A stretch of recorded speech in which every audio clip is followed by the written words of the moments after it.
Bonjour, voilà, ma fermentation a eu lieu et je vais embouteiller. Je vous présente déjà le Scooby. Vous voyez, il y a deux couleurs. Ceci, c'est l'ancien et là, c'est le nouveau.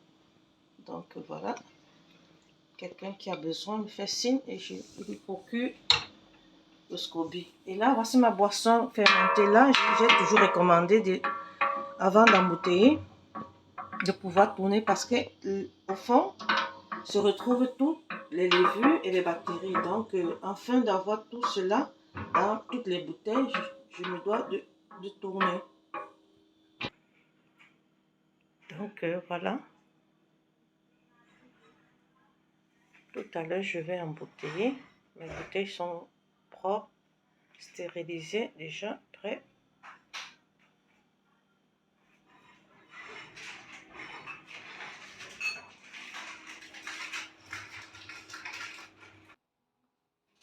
Et voilà, ma bouteille est vide, mon bocal vide. Et en bas, vous voyez, vous pouvez apercevoir le Scooby que j'ai remis.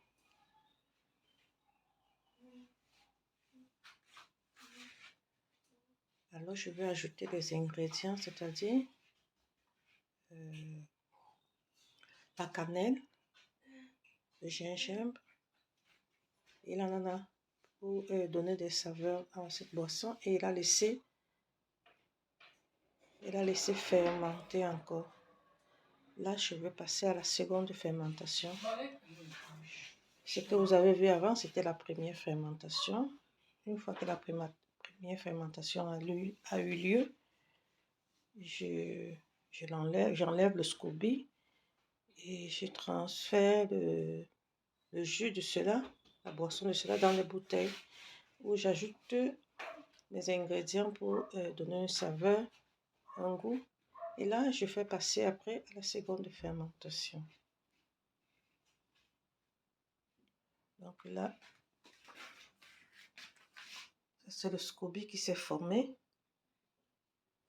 Et voici l'ancien. Ça, je vais jeter parce que j'en ai vraiment. J'ai un hôtel de Scooby gardé à part. Et ceci ne me sert vraiment pas. Je vais jeter cela. Voilà, vous voyez. Ça a pris la forme du bocal dans lequel, pardon, ça a pris la forme du bocal dans lequel il était, voilà la forme de ce bocal, vous voyez. Donc voilà, un peu de travail que nous avons effectué lorsque nous faisons notre fermentation, dont je voulais vous partager une fois de plus cela. Mais si vous allez sur ma page Diane Aubry 1713, @Diane Aubry 1713, vous avez toutes les informations.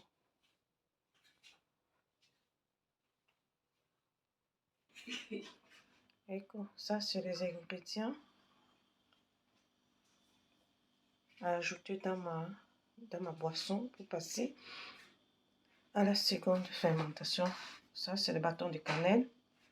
Ça, c'est le gingembre. Je pourrais dire dessécher une façon de le faire. Donc, j'achète déjà confectionné au supermarché bio. Et ça, c'est l'ananas découpé. Voilà, je vais maintenant introduire cela pour donner une saveur, c'est-à-dire je fais le kombucha au goût de la cannelle, le kombucha au goût du gingembre et le kombucha au goût de l'ananas. Après 3 en plus, hein, c'est-à-dire après 3 jours, une fois que je les ai introduits et que j'ai fait passer à la seconde fermentation, après 3, 4, 5 jours et plus, ma boisson sera prête et ça sera vraiment effervescent, pétillante, un peu comme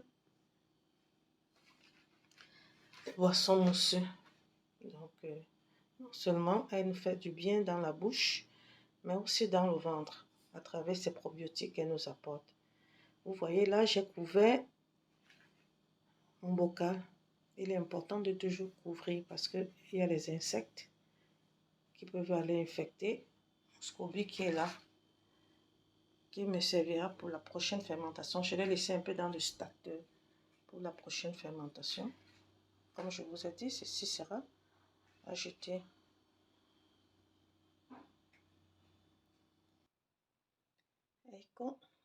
Et voilà mes bouteilles prêtes pour la seconde fermentation.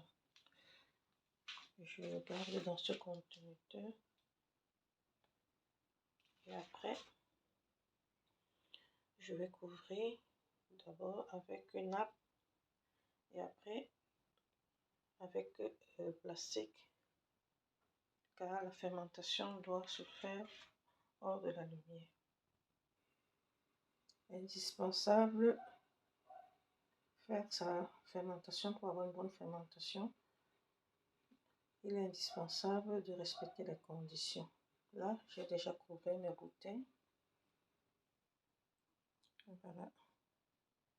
Là, l'hygiène assurée. Donc, dans ce conteneur, je disais indispensable de respecter les conditions pour une bonne fermentation.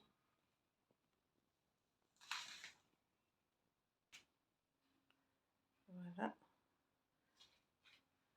Vraiment, le plastique noir, c'est toujours pour éviter les lumières, non? Pour que ça soit vraiment dans l'obscurité.